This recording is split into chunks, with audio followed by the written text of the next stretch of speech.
Dans l'actualité de la santé, il y a ce rapport de l'OMS qui nous met en garde. Nos antibiotiques seraient de moins en moins efficaces contre les bactéries.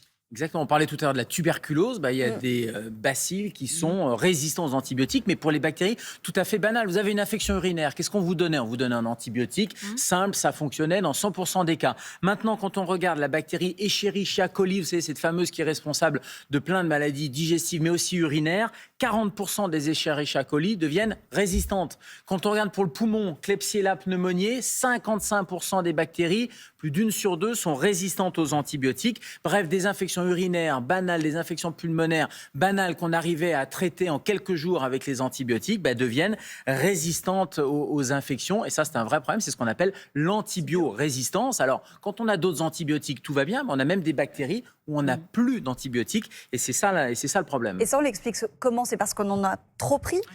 Trop et mal. C'est-à-dire qu'en fait, notre environnement est bourré d'antibiotiques. Les animaux sont nourris aux antibiotiques. Donc, du coup, il y a des résistances chez les animaux. Nous, on mange de la viande où il y a eu des antibiotiques. À chaque fois que vous avez une petite infection banale, les parents, on le voit bien, poussent en disant « donnez des antibiotiques ». Combien de fois j'ai entendu, on l'a tous fait, avant que je fasse médecine, on disait « donnez-moi un traitement de cheval », on voulait des antibiotiques. Et en fait, l'antibiorésistance, elle augmente de 5 à 15% par an en moyenne. C'est responsable 5 à 15% par an. 1 million de morts dans le monde, quand même, juste sur cette résistance aux antibiotiques. Donc, on voit bien que l'Organisation mondiale de la santé pousse à deux choses.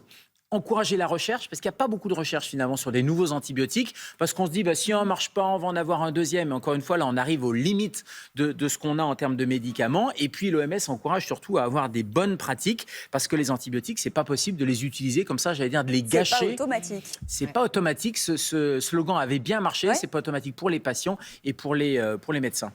Oui, mais alors, parfois on en a quand même besoin, docteur.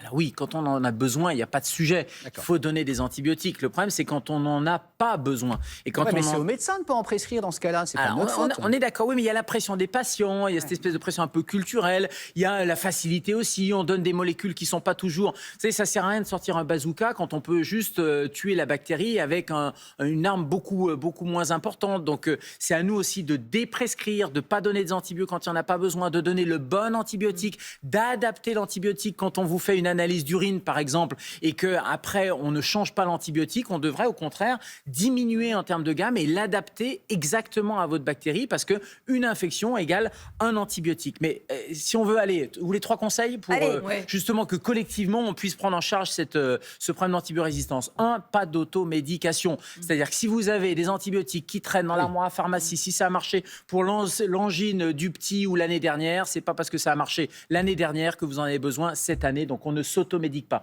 Deuxièmement, il faut toujours comprendre et garder à l'esprit la différence entre virus et bactéries. On arrive en pleine période d'automne, d'hiver, c'est des virus, la grippe, les rhinovirus, le Covid, les antibiotiques, ça ne fonctionne pas sur les virus, c'est vraiment pour des bactéries. Voilà pourquoi quand vous avez mal à la gorge, on vous gratte le fond de la gorge, on fait le test. Si c'est pas une bactérie, si c'est pas un streptocoque, il n'y a pas besoin d'antibiotiques, ça guérira pas plus vite et vous n'aurez pas plus de temps embêté par cette angine. Troisièmement, on respecte scrupuleusement l'ordonnance. Si on vous donne 5 jours, c'est 5 jours. C'est pas 4, c'est pas 6. Eh oui. Juste au passage, comme ça. Eh oui, bien sûr.